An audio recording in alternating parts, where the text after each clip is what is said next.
My name is Leslie Fuller. I am a dementia care specialist.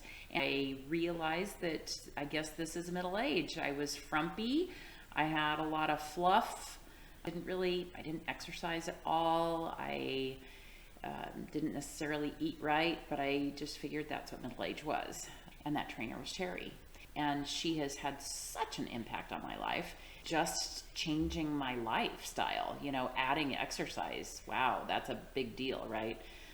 When I started, I was working out 1 day a week, and I was very proud of myself. I went from 0 to 1 day. She's very good about helping you where you are at the moment.